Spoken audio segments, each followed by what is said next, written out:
Zone Europe. Bonjour et bienvenue dans Zone Europe sur Sensation, une émission enregistrée au Parlement européen de Bruxelles et réalisée en association avec TV78. Voici tout de suite le sommaire de ce nouveau numéro. L'eurodéputé Marc Botenga sera mon invité, l'occasion d'évoquer les étapes du déconfinement, la stratégie de vaccination dans l'Union européenne et le certificat vert. La construction européenne et les personnages emblématiques, nous vous parlerons de Nicole Fontaine. Voyager dans l'assiette, direction l'Europe de l'Est aujourd'hui avec la recette de la babka, une brioche très moelleuse. Les expressions populaires, renoncer à deviner, les Français disent donner sa langue au chat, les Grecs, eux, disent avaler sa langue. Que dit-on ailleurs? C'est ce que nous verrons à la fin de cette émission. Mais avant, que fait l'Europe dans notre région? Un exemple tout de suite. Zone Europe, l'Europe dans ma région. Aujourd'hui, je reçois Marta de Cidrac. Bonjour. Bonjour. Alors, vous êtes sénatrice, secrétaire de la Commission des Affaires européennes et également la nouvelle présidente de la Maison de l'Europe des Yvelines. Vous succédez à l'ancien député Pierre Lequillet. Comment vous êtes-vous retrouvé embarqué dans cette aventure ? Alors écoutez, je me embarquais peut-être un peu fort, mais j'ai une vraie passion européenne. Je suis à Saint-Germain-en-Laye, je suis Saint-Germainoise de très longue date. Quand on habite dans une ville comme Saint-Germain-en-Laye, on ne peut pas ne pas s'intéresser à l'Europe. Nous avons le lycée international, nous avons une forte communauté européenne et moi-même j'ai des origines bulgares par ma mère.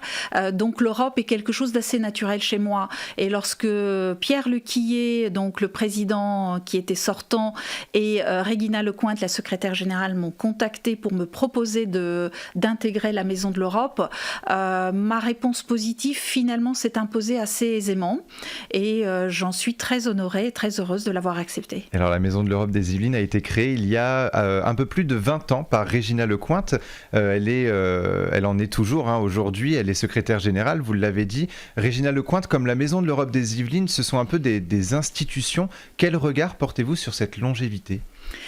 Ça prouve en fait justement que c'est tout à fait logique que dans un département comme le nôtre, nous ayons une maison de l'Europe. Parce que nous avons une population qui bouge, nous avons une population jeune aussi qui voyage, nous avons une population qui s'intéresse à ce qui se passe en dehors de nos frontières françaises.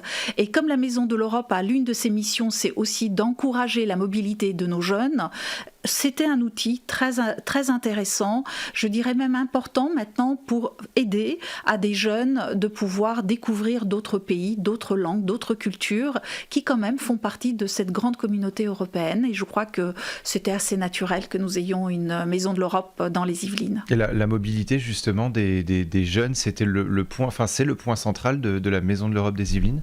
C'est l'un des points forts effectivement de la Maison des Yvelines, de la Maison de l'Europe des Yvelines, puisque vous savez que nous essayons de répondre à des appels à projets. Nous répondons aussi à beaucoup de demandes qui peuvent émaner de différentes institutions. Nous faisons beaucoup de choses en partenariat, y compris avec les missions locales des Yvelines, puisque ça permet à des jeunes qui peut-être dans un cadre familial n'auraient pas l'opportunité d'aller faire un stage, de découvrir un autre pays et donc une autre culture. Or, la Maison de l'Europe est là pour ça. Donc ça, je trouve que c'est quelque chose de très bien, de très positif, de très encourageant, je dirais même d'enthousiasmant pour nos jeunes. Et quelles sont les autres missions, justement, de la Maison de l'Europe des Yvelines ? De faire connaître l'Europe. Je crois que on peut partir par la base, c'est important, puisque la Maison de l'Europe des Yvelines aussi a comme vocation de sensibiliser nos scolaires, quel que soit leur âge, à ce qu'est l'Europe aujourd'hui, ce que l'Europe peut apporter à leur propre pays, mais aussi ce que notre propre pays, la France, peut apporter à l'Europe. On a parlé de différents sujets à différentes occasions, que ce soit sur le volet environnemental, que ce soit sur le volet touristique, que ce soit sur le volet industriel. Je pense qu'il est nécessaire que nos concitoyens se familiarisent avec l'Union européenne, avec l'Europe, avec son histoire aussi, et que les échanges puissent se faire. Et moi, je suis convaincue que ça passe aussi par notre jeunesse. Donc ces partenariats que nous avons avec des établissements me semblent aller dans le bon sens. Et au bureau de la Maison de l'Europe, vous êtes entouré de 2 vice-présidents, Franck Hédard, rédacteur en chef et présentateur à M6, et Stéphanie Terre, proviseure adjointe du lycée Le Corbusier à Poissy et première adjointe à Marly-le-Roi.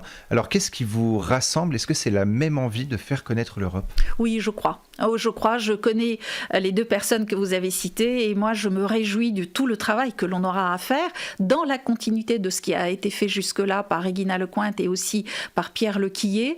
Et maintenant, les problématiques sont peut-être différentes. On a le sujet du Brexit qui nous a aussi beaucoup occupés ces derniers mois. Voilà, il y a des challenges à relever, il y a encore des enjeux dont il faut se saisir, auxquels il faut répondre. Et je pense que nous allons faire, allez, je vais le dire, un bon job, j'espère. Et en votre qualité de présidente, quelle énergie pensez-vous à insuffler ? Est-ce que vous avez déjà des envies, des priorités sur lesquelles vous travaillez avec les équipes de la Maison de l'Europe, pardon ? Alors moi, lorsque je me suis présentée puisque j'ai été élue par le conseil d'administration, dans mes propos liminaires, j'avais dit que je souhaitais être, je l'espère, une très bonne ambassadrice pour la Maison de l'Europe des Yvelines. Et donc, c'est un peu comme ça que je vois aussi ma mission, puisque je suis membre de la Commission des Affaires européennes au Sénat. Nous avons donc des liens assez forts. C'est une commission qui est assez dynamique. Nous auditionnons très régulièrement, que ce soit des parlementaires européens, que ce soit les commissaires, que ce soit notre ministre Clément Beaune. Et donc, j'espère pouvoir être utile pour faire cette connexion avec des instances qui sont au-delà peut-être de notre territoire pour pouvoir bénéficier de toute cette expertise que l'on peut avoir au national. Alors depuis le début de cette interview, vous évoquez justement un dynamisme qu'on ressent bien. C'est justement une valeur importante pour vous d'être dynamique au sein de la Maison de l'Europe ? Oui, parce que pour toutes ces personnes et tous ces concitoyens peut-être qui ne connaissent pas suffisamment l'Europe et ce que l'Union européenne peut faire. L'Union européenne, c'est une véritable ruche avec beaucoup de dynamisme. Et donc je crois qu'il faut s'y intéresser de près parce que c'est aussi comme ça que nous, Français, nous serons plus forts. Ça peut paraître paradoxal ce que je vous dis, mais moi je crois beaucoup au dynamisme collectif. Aujourd'hui, les enjeux sont mondiaux. Vous savez, quand vous avez des puissances comme la Chine, comme les États-Unis, la Russie, toutes ces puissances émergentes aussi que l'on peut deviner ici et là, l'Europe est nécessaire pour que des pays au sein de l'Union européenne puissent également faire valoir leur propre vision du monde. Et je pense que ce n'est vraiment que unis et ensemble qu'on va pouvoir y arriver. Et très modestement, nous, dans la Maison de l'Europe des Yvelines, écoutez, on va essayer de faire ce travail-là. Et alors l'Europe fait parfois débat, hein, certaines personnes la critiquent. Alors d'un point de vue personnel, pour vous, qu'est-ce que l'Union européenne ? Quelle image est-ce que vous en avez ?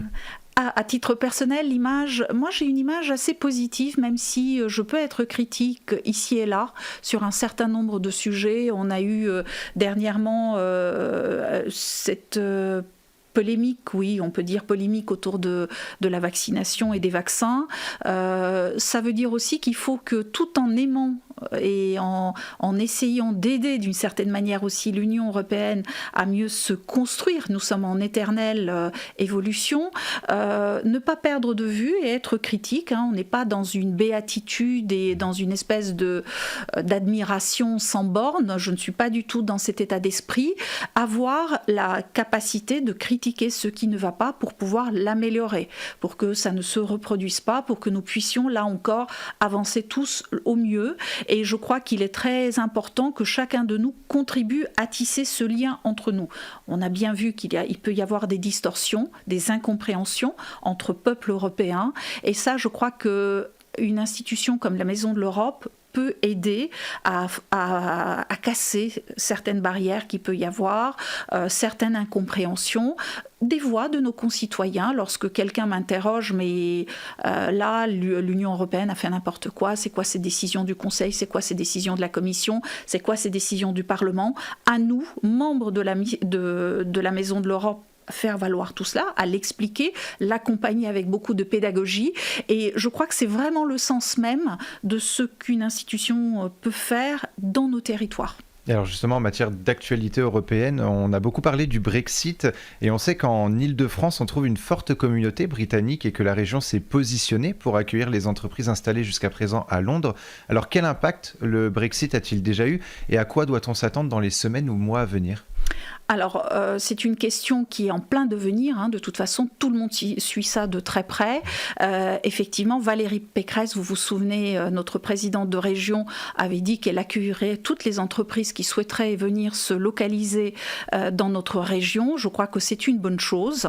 On constate aussi que nous avons des concitoyens britanniques, enfin, je dis concitoyens, ils ne sont plus concitoyens européens maintenant, mais des citoyens britanniques, pour beaucoup, qui sont venus s'installer en Europe, en France aussi. Nous avons aussi, y compris dans mon entourage proche, des Britanniques qui ont demandé la nationalité française, donc nationalité européenne. Donc on sent bien qu'il y a eu quelques craintes au moment véritablement du Brexit. Je pense que tout cela va se tasser, parce que malgré le Brexit, la Grande-Bretagne reste un grand partenaire pour l'Europe et pour la France également. Et je pense qu'une fois que ce débat un petit peu politicien qui a été mené quand même dans la douleur, et moi je souhaite saluer le travail aussi de Michel Barnier qui a énormément contribué à ce que cela se passe au mieux, que je dirais une certaine sérénité revienne et que chacun retrouve ses bébés, si je puis dire, pour dire les choses, parce que même si les Britanniques ne sont plus dans l'Union européenne, ça reste des voisins proches et ça reste un peuple proche. Et on pourra réévoquer toutes ces thématiques dans d'autres émissions. Merci beaucoup Martha de Cidrac d'avoir été avec nous sur Sensation. Comme chaque semaine, nous vous faisons découvrir celles et ceux qui ont participé à la construction européenne. Aujourd'hui, Nicole Fontaine. Retour sur son parcours avec la Maison de l'Europe et le Centre Information Europe Direct. Zone Europe. Nicole Fontaine est née le 16 janvier 1942 à Grainville-Limoville en France. Elle étudie le droit à Rouen et à Paris. Elle effectue un doctorat en droit public et est diplômée de Sciences Po Paris. Avocate, elle commence sa carrière politique comme responsable des relations entre les établissements privés d'enseignement et les pouvoirs publics. Elle est élue eurodéputée en 1984 et y occupe la vice-présidence où elle se consacre principalement à des projets pour l'éducation des jeunes, la reconnaissance mutuelle des qualifications universitaires et les droits des femmes. Elle occupe la présidence du Parlement européen de 1999 à 2002 et devient la deuxième femme présidente de cette institution. Dans son premier discours au Conseil européen à Tampere, en octobre 1999, elle souligne l'importance de tenir compte des préoccupations quotidiennes des Européens. Elle plaide pour une approche ambitieuse visant à doter l'Union d'une charte des droits fondamentaux. Elle signera la charte des droits fondamentaux au nom du Parlement européen en décembre 2000. Elle œuvre pour réformer les méthodes de travail au Parlement et de le rendre plus proche des citoyens. Durant son mandat, elle supervise l'adoption de l'euro et ses compétences diplomatiques sont particulièrement reconnues. Elle obtient en 2000 une poignée de main historique entre les présidents des parlements israéliens et palestiniens. Elle quitte le Parlement européen en 2002 et devient ministre de l'Industrie au sein du gouvernement français. Son engagement pour les droits des femmes l'amène à la tête de la fondation CEL qui lutte contre l'exploitation sexuelle. Réélue au Parlement européen en 2004, Nicole Fontaine enseigne également au sein de l'Université de Nice Sophia Antipolis et de l'ECSP Europe. Tout au long de sa vie, elle participe au débat pour améliorer les institutions européennes. Peu avant le référendum du Brexit, elle écrit un livre, Brexit, une chance, repenser l'Europe. Elle met en garde contre les risques d'une Europe fragile. Ses travaux soutiennent la nécessité d'une Europe plus unie et démocratique qui réponde mieux aux besoins de citoyens. Nicole Fontaine décède le 17 mai 2018 à l'âge de 76 ans. Elle reçoit durant son vivant plusieurs prix pour récompenser son engagement et son travail pour l'Europe, notamment la médaille Robert Schuman et la médaille de commandeur de l'Ordre national du mérite. Zone Europe, l'invité politique. Bonjour Marc Botenga. Bonjour. Vous êtes eurodéputé belge, membre du groupe de la gauche au Parlement européen. Vous êtes également membre de la commission de l'industrie, de la recherche et de l'énergie. Merci de revenir avec nous dans Zone Europe une nouvelle fois pour refaire un point sur la stratégie et la gestion de la crise sanitaire par l'Union européenne. Vous êtes engagé pour la transparence des contrats entre la Commission et les grands groupes pharmaceutiques sur les vaccins. Quelques mois après, est-ce que vous avez été entendu ? On a certainement été entendu pour tout le bruit qu'on a fait. Est-ce qu'on a été écouté? Je ne pense pas. Je pense que la Commission européenne a été obligée de publier une série de contrats, mais avec très peu de transparence finalement, donc beaucoup de censure, beaucoup de parties comme ça noircies. Pourquoi? Parce que les grandes entreprises pharmaceutiques n'ont pas voulu et donc il nous faut augmenter encore la pression. Après, on est content qu'au moins on a obtenu une partie et non seulement dans des petites salles de lecture obscures à la Commission européenne, mais même publiées sur Internet. Donc ça montre qu'en mettant la pression, on peut obtenir des victoires. Alors ces contrats, en tout cas, ils n'ont pas été totalement respectés. Les vaccins AstraZeneca ont connu des problèmes d'approvisionnement. On le sait, toutes les doses prévues ne sont pas arrivées à temps.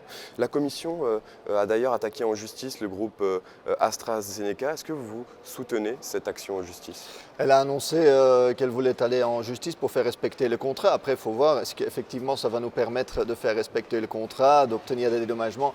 Je suis plutôt sceptique par rapport à ça, mais surtout, ça ne résout pas le problème dans l'immédiat. Donc dans l'immédiat, nous avons besoin de plus de vaccins en Europe, mais aussi au niveau mondial.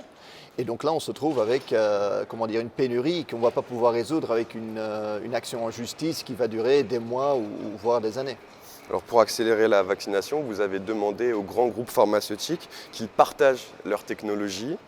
Aujourd'hui, est-ce qu'on se donne tous les moyens pour vaincre ce virus? Non, c'est ça le problème, je veux dire, en limitant la production des vaccins, parce que c'est ce qu'on fait quand on maintient les brevets privés. Donc un brevet, ça donne un monopole sur un vaccin ou un médicament à une entreprise ou à quelques entreprises. En disant aujourd'hui, il n'y a que certaines entreprises qui peuvent produire le vaccin, il y a des pays qui n'en ont pas, je veux dire, ou très peu. On le voit dans ce qu'on appelle les pays en voie de développement, qui manquent cruellement de vaccins. Donc, libérons le brevet, faisons un transfert technologique et alors tous ces pays qui veulent le produire et qui peuvent le produire, parce que ces pays-là ont des usines. Donc on dit souvent non, on peut le produire qu'en Occident, c'est faux. Il y a des usines partout dans le monde qui peuvent le produire. Donnons le droit à ces pays pour le faire. Alors pourquoi les grands groupes pharmaceutiques ont refusé votre proposition? Que vous ont-ils répondu? Quels sont leurs arguments? C'est une question de profit. Donc Pfizer est très clair là-dessus. Ils disent voilà, non, nous on ne prévoit pas par exemple de nouvelles capacités de production en dehors de l'Europe et des États-Unis avant la fin de la pandémie. Donc c'est une question évidemment, ainsi ils organisent la pénurie et ils peuvent aussi augmenter les prix. Donc on a eu les fuites de certains PDG de Pfizer qui disaient à Goldman Sachs, etc. Nous prévoyons d'augmenter les prix. Donc nous voulons aller, aujourd'hui on est à 15,50 € plus ou moins la dose. On va aller vers 19,5 € dans le suivant contrat de l'Union européenne, mais Pfizer aux États-Unis a annoncé qu'il voudrait aller jusqu'à 148 € la dose. 148 € la dose. Et donc l'idée, c'est le profit. On voit vraiment cette contradiction entre profit et santé publique. Et la Commission européenne, elle est le client, elle n'a aucun moyen de contrer cette stratégie? Bien sûr que si. D'ailleurs, il y a une proposition concrète au niveau de l'Organisation mondiale du commerce qui est portée par une coalition de 118 pays quand même. Même Joe Biden, le président américain, est en train de réfléchir à ce qu'il ne faudrait pas faire quelque chose sur les brevets, les suspendre, etc. La Commission européenne est obstinée, elle n'écoute que Big Pharma et donc elle n'ouvre absolument pas, elle est dans un dogmatisme assez inquiétant. Elle devrait au niveau de l'OMC soutenir la proposition faite par ces 118 pays avec l'Afrique du Sud, l'Inde, etc. Il y a un moyen, utilisons-le. Et pourquoi alors la Commission européenne ne donne pas un signe positif à cette mesure? Quel est son intérêt dans cette histoire? L'intérêt, je pense, c'est qu'elle a une vision idéologique qui est celle de les entreprises pharmaceutiques, c'est des partenaires. Et avec ça, elle passe en fait à côté d'une divergence d'intérêts qu'il y a. Je veux dire, ces entreprises pharmaceutiques ont un intérêt qui est celui du profit privé, des actionnaires, etc. Elles sont dans le court terme, c'est normal, c'est leur objectif, si on veut, social. Mais la Commission européenne devrait veiller sur la santé publique de tous. Et là, ici, quand cette contradiction est tellement claire entre vaccins pour tous au profit pour quelques actionnaires, la Commission européenne est en train d'être du mauvais côté de l'histoire. Dans l'actualité sanitaire, c'est notamment les variants qui se multiplient encore, en Inde, au Brésil notamment. Des mesures de restriction ont été prises dans certains pays européens, notamment sur les voyages. La situation pourrait-elle avoir un impact, selon vous, sur l'efficacité des vaccins? Est-ce que c'est une hypothèse qui préoccupe votre commission au sein du Parlement européen? Bien sûr, je veux dire, l'efficacité des vaccins est évidemment en premier lieu une question médicale. Mais ce qui est vrai, c'est que plus le virus circule, plus il y a des risques de variants différents du virus, que ce soit en Afrique du Sud, en Inde, etc. Et à chaque variant, nous devons nous poser la question sur est-ce que ce vaccin est encore efficace ou pas. Et donc c'est une inquiétude. Parfois la réponse sera oui, parfois peut-être la réponse sera non. Mais donc, et c'est pour ça qu'il faut vraiment vacciner partout dans le monde. Je veux dire, il faut protéger les gens partout dans le monde, parce que si on se protège uniquement en Europe, en Belgique, en France, etc., évidemment, on risque toujours d'avoir ce variant qui nous vient d'ailleurs, au-delà du côté tout simplement humanitaire, humain, de dire c'est pas correct que les gens ailleurs doivent continuer à mourir tandis qu'il y a un vaccin disponible. Alors sur le Brexit maintenant, la comparaison de la gestion de la crise a notamment été un prétexte pour comparer entre la gestion entre les Britanniques et les Européens. À l'heure où nous enregistrons cette émission, près de 11 millions de Britanniques ont reçu déjà la deuxième dose de vaccin, tandis qu'en France, par exemple, nous en sommes à 14 millions de premières doses uniquement. Au jeu de la comparaison, les Britanniques gagnent du coup. Finalement, négocier à 27 pour les vaccins, ce n'était pas une mauvaise stratégie? Mais moi, je pense que ce n'était pas une mauvaise idée à la base, parce qu'on pourrait dire, face à l'industrie pharmaceutique, on pèse plus lourd si jamais on est 27 plutôt qu'un seul pays. C'était l'argument. C'était l'argument, et je pense que c'est un argument qui a du sens. Le problème, c'est qu'après, avec quelle attitude est-ce que vous allez vers ces négociations? Est-ce que vous allez vers ces négociations en disant, nous allons nous imposer, nous avons des revendications justes, etc. Ou est-ce que vous allez là en disant, écoutez, on va accepter ce que les industries pharmaceutiques nous donnent, on accepte le prix qu'ils demandent, on accepte les conditions qu'elles posent, etc. Oui, évidemment, avec ça, on se perd, mais ça, ce n'est pas dû au fait qu'on serait 27 ou un pays, ça a à voir avec l'approche que vous avez des négociations. Et là, c'est clair qu'on doit changer, on doit rompre radicalement avec cette approche de se prosterner devant quelques multinationales pharmaceutiques occidentales.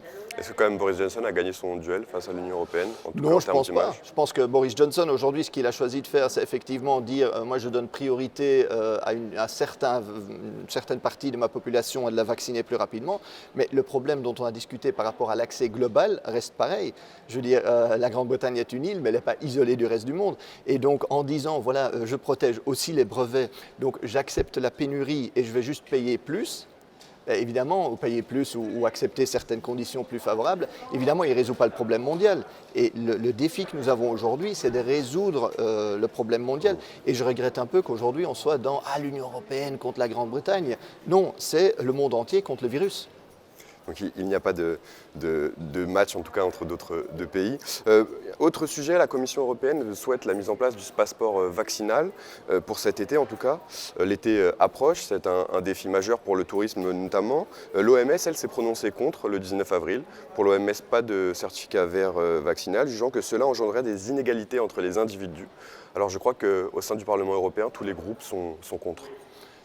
Disons qu'il y aura une résolution qui sera votée par le Parlement européen et qui sera pas pareille et qui sera critique, disons, par rapport à la position de la Commission européenne, ce que je trouve une bonne chose. Ceci étant dit, moi je préfère qu'on n'ouvre pas cette porte du tout pour les raisons évoquées par l'Organisation mondiale de la santé. Je pense qu'une fois qu'on commence à attacher des droits au statut sanitaire de quelqu'un, c'est extrêmement, c'est une pente glissante finalement. Je veux dire, on est sur quelque chose, droits fondamentaux, santé, c'est vraiment dangereux. Donc moi je préfère fermer cette porte, la tenir bien fermée. Après, il est vrai que c'est encore plus douteux aujourd'hui quand plein de gens n'ont pas accès au vaccin. Vous savez, parfois on prend, oui, mais il y a un certificat fièvre jaune, ou il y a un certificat, oui, mais là, le vaccin, il est disponible. Si vous voulez aller dans un pays, je ne sais pas, en Afrique, qui demande un certificat de vaccination contre la fièvre jaune, ben, vous pouvez avoir votre vaccin. Ici, aujourd'hui, il y a beaucoup de gens qui peut-être le voudraient, mais qui n'y ont pas accès. Donc c'est une double discrimination qu'on risque d'instaurer, et donc je ne suis absolument pas favorable à ça. Alors pas de passeport vaccinal, mais concrètement, comment on fait cet été pour le tourisme, pour que les gens puissent quand même voyager? Mais la question, elle est beaucoup plus large que les vaccins pour ça. Donc il y a une question de test, il y a une question de quarantaine, donc il y a toute une série de mesures. Donc ça, c'est une partie de l'histoire. Une deuxième partie, c'est exterminons le virus. Je veux dire, exterminons le virus plutôt que de dire « Ah oui, on accepte qu'il y a des gens qui vont devoir vivre avec le virus, qui ne seront pas vaccinés, et d'autres qui auront droit ». Je veux dire, c'est quoi comme raisonnement? Et alors ceux qui ne seront peut-être pas vaccinés à temps parce que la campagne de vaccination prend du retard, comme les jeunes, on va dire aux jeunes, vous ne pouvez pas voyager, vos grands-pères, vos grands-mères, oui, mais vous non. Je veux dire, ça n'a pas de sens. Comme ça, on construit vraiment une Europe avec des discriminations à deux vitesses qui discriminent sur base vraiment de quelque chose qui ne dépend même pas de votre volonté. Hein. Donc même pas de votre volonté, parce que ce n'est pas vous qui décidez aujourd'hui si vous avez accès ou pas à un vaccin. Merci Marc Boitenga d'être venu dans Zone Europe sur Sensation. Je rappelle que vous êtes eurodéputé belge, membre du groupe de la gauche au Parlement européen et membre de la Commission de l'industrie, de la recherche et de l'énergie. Voyager dans l'assiette, nous vous faisons découvrir cette semaine la recette de la babka, une pâtisserie de l'Europe de l'Est. Suivez les conseils de Nicolas Bouillard de la Meringuée à Paris. Zone Europe Voyage. Bonjour, Nicolas Bouillard de la Meringuée à Paris. Je vais vous présenter la recette de la babka. Alors la babka est d'origine des pays de l'Est, plus exactement de la Pologne. Et elle a beaucoup voyagé jusqu'aux États-Unis d'ailleurs, et elle est revenue à la mode aujourd'hui. Et en fait, c'est une sorte, on va dire, de brioche. Donc moi, je l'ai adaptée plutôt en pâte à brioche, parce que sinon la pâte d'origine était un petit peu sèche, et qui est tressée avec à l'intérieur différents goûts, et ensuite trempée carrément dans un sirop. Dans notre pâte à brioche, ça, c'est 1 kg de farine par exemple, c'est 100 g de sucre, c'est 50 g de levure, 20 g de sel pour ce qui est de la pâte et à peu près 600 g d'œufs dedans. Voilà. Alors nous allons commencer par étaler la pâte.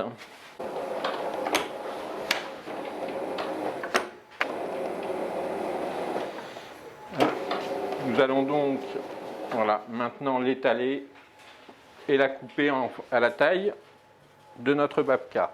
Alors, je vais mettre un mélange de beurre et de chocolat,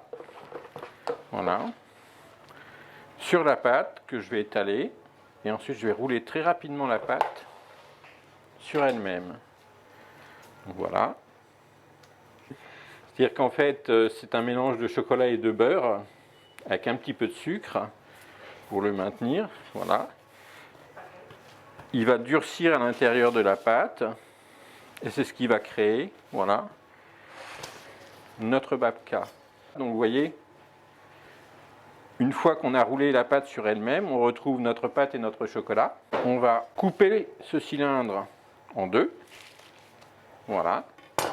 et nous allons le tresser.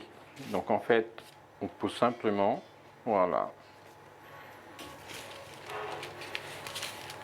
et voilà notre babka. Une fois qu'on les a tressés, on va les laisser pousser pendant 1 heure à peu près à 25-30 degrés, comme je dis, dans une pièce ou au-dessus d'un radiateur. Pour nous, on se sert évidemment de notre matériel. Et voilà, là, vous voyez, ça commence à prendre du volume. Au bout d'1 heure, nos tresses ont bien poussé. Voilà. Et maintenant, elles vont aller au four pendant 15 minutes.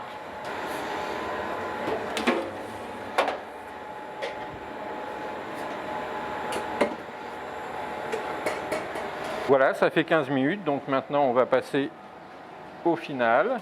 Le final, c'est passer un petit peu de sirop, pour les faire briller, pour garder le moelleux de la babka, et voilà, c'est fini. Les expressions populaires, renoncer à deviner. Les Français disent donner sa langue au chat. Que dit-on ailleurs? Regardez. Zone Europe, expression d'ici et d'ailleurs. Au Royaume-Uni, on dit to throw in the towel, ce qui signifie jeter la serviette. En Espagne, on dit dar la lengua al gato, donner sa langue au chat. En Italie, on dit itari a spugna, cela veut dire jeter l'éponge. Zone Europe, c'est terminé pour aujourd'hui. Merci aux équipes techniques du Parlement européen de Bruxelles. Vous pouvez retrouver cette émission en podcast audio et vidéo sur notre site et notre application Radio Sensation et aussi sur TV 78. Rendez-vous la semaine prochaine pour un nouveau numéro de Zone Europe. Bonne soirée. Zone Europe sur Sensation.